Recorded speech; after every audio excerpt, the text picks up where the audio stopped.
Assalamualaikum warahmatullahi wabarakatuh. Hai adik-adik, apa kabar? Semoga dimanapun kalian berada, kalian selalu dalam keadaan sehat walafiat. Amin. Nah, di video kali ini kita akan membahas materi tentang iman kepada Rasul-Rasul Allah. Oleh karena itu, jangan lupa untuk terus menonton videonya sampai habis ya, dan jangan di-skip videonya. Karena di akhir video akan ada evaluasi dan penugasan. Untuk itu, simak videonya sampai habis ya. Nah, pembahasan kita kali ini meliputi pengertian iman kepada Rasul, sifat-sifat Rasul, tugas-tugas Rasul, dan juga hikmah beriman kepada Rasul. Nah, sekarang kita masuk pada pengertian iman kepada Rasul. Iman kepada Rasul berarti meyakini bahwa Rasul itu benar-benar utusan Allah Subhanahu wa Ta'ala yang ditugaskan untuk membimbing umatnya ke jalan yang benar agar selamat dunia dan akhirat. Nah, mempercayai adanya Nabi dan Rasul merupakan kewajiban umat muslim di dunia. Kendati demikian, masih banyak orang yang memahami bahwa Nabi dan Rasul adalah sama. Padahal di antara keduanya ada beberapa perbedaan, yaitu Nabi adalah secara umum hamba Allah Subhanahu wa Ta'ala yang mendapatkan kepercayaan berupa wahyu dari Allah Subhanahu wa Ta'ala untuk dirinya sendiri.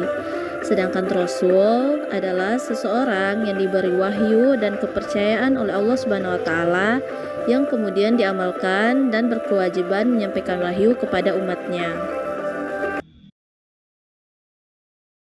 Hal ini sejalan dengan Quran Surah Al-An'am ayat 48 yang berbunyi, Bismillahirrahmanirrahim, wa ma nursilul mursalina illa mubashirina wa munazzirin faman amanna wa aslaha fala khaifun alaihim wala hum yahzanun, yang artinya, dan kami mengutus para rasul itu melainkan untuk memberikan kabar gembira dan memberi peringatan. Barang siapa yang beriman dan mengadakan perbaikan, maka tidak ada kekhawatiran terhadap mereka dan tidak pula mereka bersedih hati. Quran Surah Al-An'am ayat 48.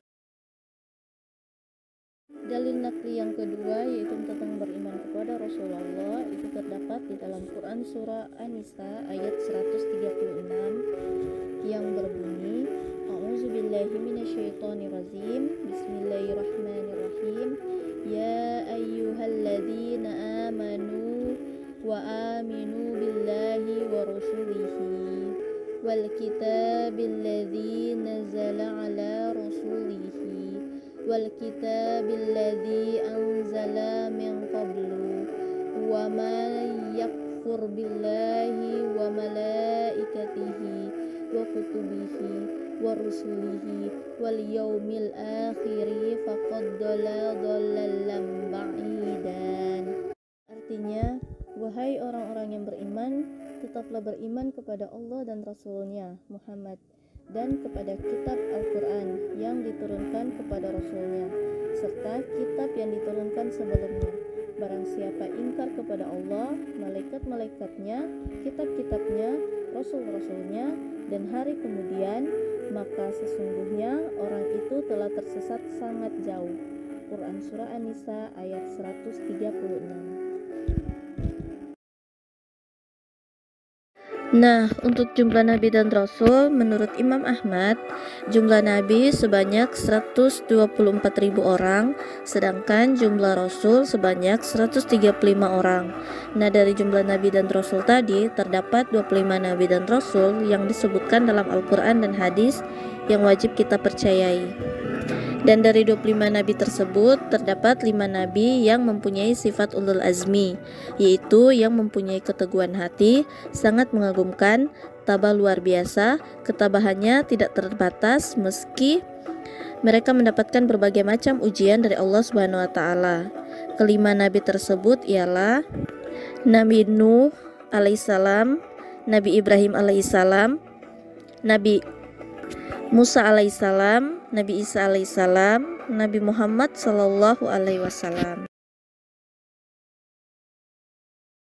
Nah, dari beberapa yang sudah dipaparkan tadi, maka dapat disimpulkan bahwa yang pertama, Nabi menerima wahyu untuk dirinya sendiri, sedangkan Rasul untuk dirinya sendiri dan disampaikan kepada umatnya. Sedangkan Nabi diutus kepada orang beriman, Rasul diutus kepada orang yang belum beriman. Kemudian yang ketiga, jumlah Nabi lebih banyak daripada jumlah Rasul. Kemudian yang terakhir, semua Nabi tidak berarti Rasul, namun semua Rasul sudah pasti Nabi.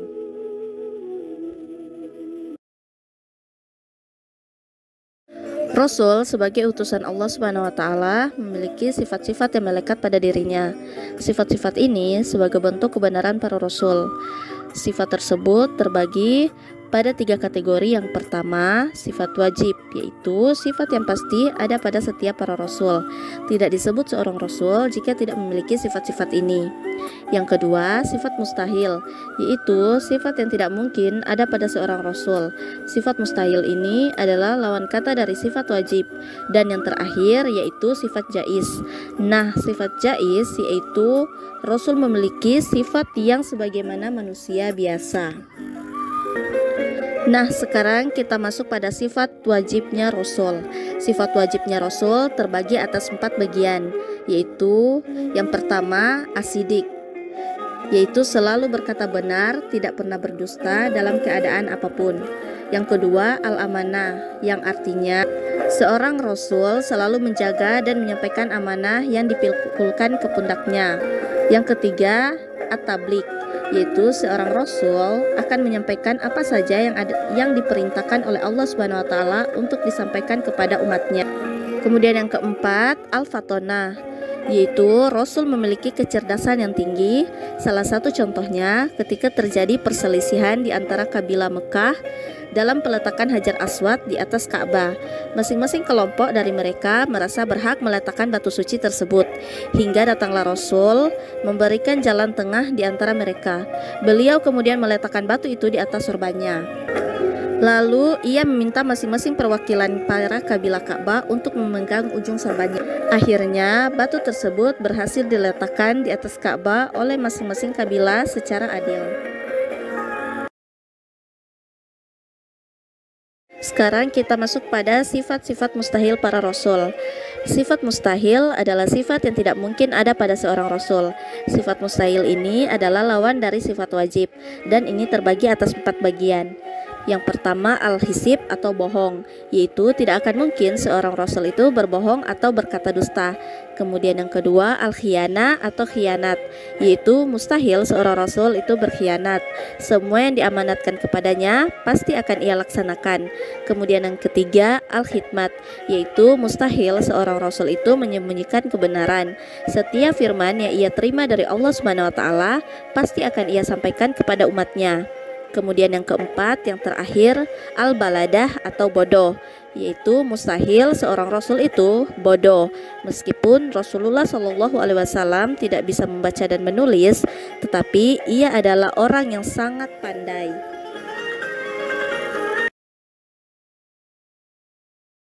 Nah, sekarang kita masuk pada pembahasan yang ketiga, yaitu tentang tugas-tugas Rasul Allah Subhanahu wa taala. Para rasul dipilih oleh Allah Subhanahu wa taala dengan mengemban tugas yang tidak ringan. Di antara tugas-tugas tersebut ialah sebagai berikut. Yang pertama, menyampaikan risalah dari Allah Subhanahu wa taala. Kemudian yang kedua, mengajak kepada tauhid, yaitu mengajak kepada seluruh umatnya untuk mengesahkan Allah Subhanahu wa taala dan menjauhi perilaku musyrik dan menyekutukan Allah. Yang ketiga, memberi kabar gembira kepada orang mukmin dan memberi peringatan kepada orang kafir. Kemudian yang keempat, menunjukkan jalan yang lurus. Yang kelima, membersihkan dan menyucikan jiwa manusia. Kemudian yang keenam, sebagai hujah atau dalil bagi seluruh umat manusia.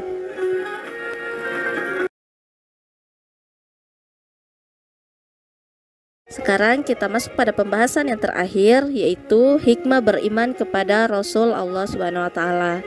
Pentingnya orang yang beragama Islam beriman kepada Rasul bukan tanpa alasan. Selain diperintahkan oleh Allah Subhanahu wa taala, juga ada manfaat dan hikmah yang dapat diambil dari beriman kepada para rasul. Di antara manfaat dan hikmah beriman kepada Rasul ialah sebagai berikut. Yang pertama, makin sempurna imannya. Yang kedua, terdorong untuk menjadikan contoh dalam hidupnya. Yang ketiga, terdorong untuk melakukan perilaku sosial yang baik. Yang keempat, memiliki teladan dalam hidupnya. Kemudian yang kelima, mencintai para rasul dan dengan cara mengikuti dan mengamalkan ajarannya. Kemudian yang keenam, yang terakhir, mengetahui hakikat dirinya bahwa ia diciptakan oleh Allah Subhanahu wa taala untuk mengabdi kepada Allah Subhanahu wa taala.